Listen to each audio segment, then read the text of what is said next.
गुरुदेव और माँ गायत्री के चरणों में कोटि कोटि नमन करते हुए गुरुदेव को साक्षी मानते हुए आज हम गायत्री माँ का एक रूप और जानेंगे। सूक्ष्म के जागरण की विद्या गायत्री साधना।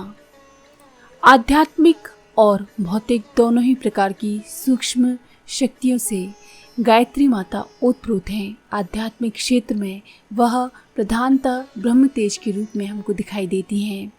ये पर ब्रह्म परमात्मा का प्रकट स्वरूप है। वह साधक को ब्रह्म निर्वाण पर सुविधापूर्वक पहुंचा देती हैं। देवी भागवत पुराण में इस बात को स्पष्ट कर दिया गया है।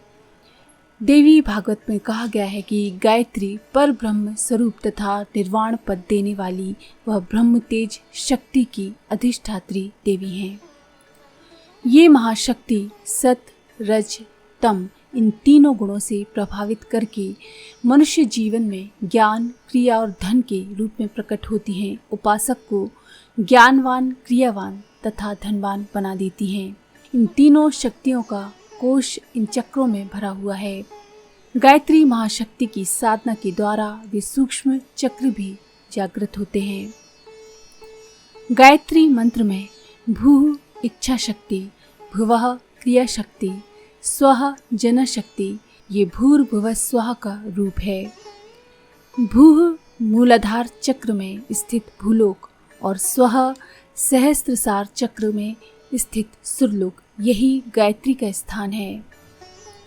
मनुष्य के मेरुदंड में यानी रीढ़ की हड्डी में 6 प्रधान चक्र हैं। इन चक्रों में जो शक्तियाँ और सिद्धियाँ भरी हुई हैं, उन्हें प्राप्त करने के लिए गायत्री उपासना द्वारा ही इन 6 चक्रों पर अधिकार किया जाता है। इस कुंडलनी को गायत्री का ही स्वरूप माना गया है।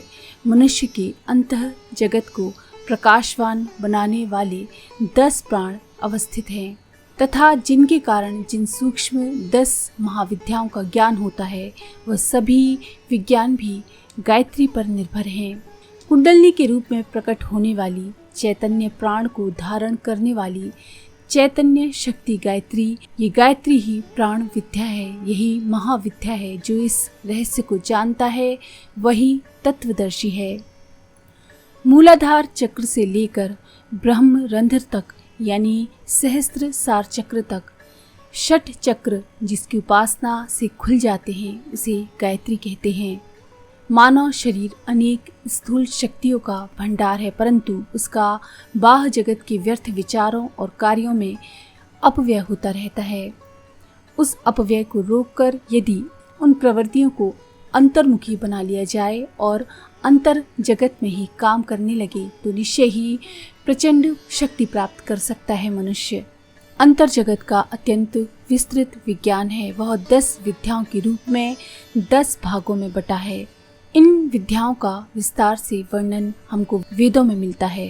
पहली है उद्गीत विद्या, दूसरी है संवर्ण विद्या, तीसरी मधु विद्या, चौथी पंचाग्नि विद्या, 5वीं उपकौशल विद्या, 6ठी शांडिल्य विद्या, 7वीं दहर विद्या, 8वीं भूमा विद्या, 9वीं मनद विद्या और 10वीं दीर्घायुष्य विद्या। ये 10 ऋषियों की संपत्ति थी। इन संपत्तियों के द्वारा ही वे अपरिग्रह एवं साधनहीन होते हुए भी इस भूलोक में कुबेर भंडारी बने हुए थे। जो कुछ देवताओं के पास है उसे वे इसी मानव शरीर से इसी लोक में करतलगत कर लेते थे। तंत्र विज्ञान में भी 10 विद्याएं प्रसिद्ध हैं। यद्यपि आसुरी वाम मार्गी तंत्र का विधान देव संप्रदाय के दक्षिण मार्गी वैदिक विधान से भिन्न है, फिर भी उसके द्वारा भी उन्हीं सिद्धियों को प्राप्त करने का प्रयत्न किया जाता है। तंत्र मार्ग में इंद्राणी, वैष्णवी, ब्राह्मणी, कौमारी, नारसिंही, वाराही, माहेश्वरी, भैरवी, चंडी और 10वीं है आग्नेयी। इन 10 नामों से 10 महाविद्याओं की साधना की जाती है। इन महाविद्याओं का विस्तृत वर्णन इन पंक्तियों में संभव नहीं है। यहाँ तो हमको इतना ही जानना पर्याप्त होगा कि गायत्री के तीनों अक्षर एक प्रकार से आध्यात्मिक त्रिवेणी के समान हैं। जिस प्रकार गंगा, यमुना और सरस्वती के मिलन से तीर्थराज प्रयाग की भौतिक त्रिवेणी बनती है, उसी प्रकार से गायत्री के 3 अक्षरों से इड़ा, पिंगला और सुषुम्ना की 3 महाधाराओं के मिलन से आध्यात्मिक त्रिवेणी बनती है। शास्त्रों में उल्लेख है, इड़ा नाड़ी गंगा है, पिंगला यमुना है, इन दोनों के बीच में सुषुम्ना है, वही सरस्वती है। ये योग की त्रिवेणी है, इसमें स्नान करने का महाफल होता है। जो कुछ इस विशाल ब्रह्मांड में है वह सब इस शरीर रूपी पिंड में सूक्ष्म रूप से मौजूद है। जो वस्तु हमें बाहर से उपलब्ध होती है उन सबको साधना के द्वारा अंतर जगत से भी प्राप्त किया जा सकता है। बाहर ऐसी कोई भी वस्तु नहीं जो भीतर ना हो। शिव संहिता में कहा गया है कि इस देह में मेरु, सप्तद्वीप, सरिता, सागर, शैल, क्षेत्र, क्षेत्रपाल, ऋषि, मुनि, नक्षत्र, ग्रह, पीठ, पीठ देवता, शिव, चंद्र, सूर्य, आकाश, वायु, अग्नि, जल, पृथ्वी, सब लोग प्राणी निवास करते हैं। जो ब्रह्मांड में है वही पिंड में है। इस रहस्य को जो जान लेता है वही योगी है। आध्यात्मिक साधनाओं के द्वारा जो इन अंतरंग शक्तियों पर अधिकार कर लेता है उसके लिए वे वैसी ही उपयोगी हो जाती हैं जैसी बिजली, एटम, भाप आदि की शक्तियों पर अधिकार प्राप्त करके आज वैज्ञानिकों ने उन्हें मानव की सेवा में प्रयुक्त कर दिया है। भौतिक जगत में जो शक्ति भौतिक क्षमता संपन्न दिखाई पड़ती है वही अंतर जगत में आध्यात्मिक क्षमता के रूप में प्रकट होती है। गायत्री की आध्यात्मिक शक्ति साधक के सम्मुख सिद्धियों के रूप में सामने आती है। उसे हर क्षण लगता है कि अदृश्य लोक के कोई देव दानव हर पल उसकी सेवा में उपस्थित रहते हैं और उसकी आज्ञा पालन करने के लिए हर क्षण तत्पर रहते हैं। यक्ष, राक्षस, गंधर्व, अप्सरा, किन्नर आदि उसके वश में हो जाते हैं और उसकी सेवा में उपस्थित हो जाते हैं। यही मात्र तत्व संसार में परमाणु शक्ति, स्थूल, सूक्ष्म, प्राण भाव आदि के रूप में काम कर रहा है। उसे अभिवादन करते हुए, नमस्कार करते हुए जगत धात्री स्तोत्र में उल्लेख है कि परमाणु स्वरूप द्विअणु स्वरूपिणी, स्थूल से भी स्थूल, सूक्ष्म से भी सूक्ष्म, प्राण अपान व्यान आदि रूपिणी भावाभाव स्वरूपा जगत धात्री आपको नमस्कार है।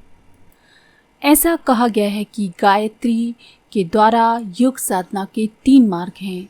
पहला है पिपीलिका मार्ग, दूसरा दादरा मार्ग और तीसरा विहंगम मार्ग। ये 3 मार्ग हैं। इन पर चलने से परा, पश्यंती, मध्यमा और वेखरी चारों वाणियाँ प्रस्फुटित होती हैं। अविद्या, अस्मिता, राग, द्वेष, अभिनिवेश ये 5 क्लेश दूर होते हैं।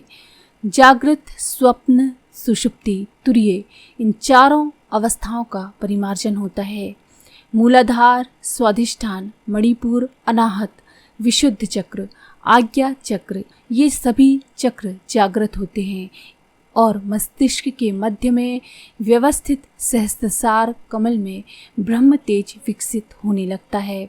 आकाश, महाकाश, पराकाश, तत्वाकाश, सूर्याकाश इन 5 आकाशों में उसकी गतिविधियां विस्तृत होने लगती हैं। 7 भूमिकाओं में शुभेच्छा, विचारणा, तनुमानसा, सत्वापति, असंशक्ति, पदार्थ, भावनी, तुर्यगा अपनी नियमित गतिविधि से विकसित होती जाती हैं। गायत्री के माध्यम से योग साधना करने वाला साधक योग मार्ग के 9 विघ्नों, व्याधि, भ्रांति, संशय, प्रमाद, आलस्य आदि पर विजय प्राप्त कर उच्च स्तरीय प्रगति को प्राप्त होता है।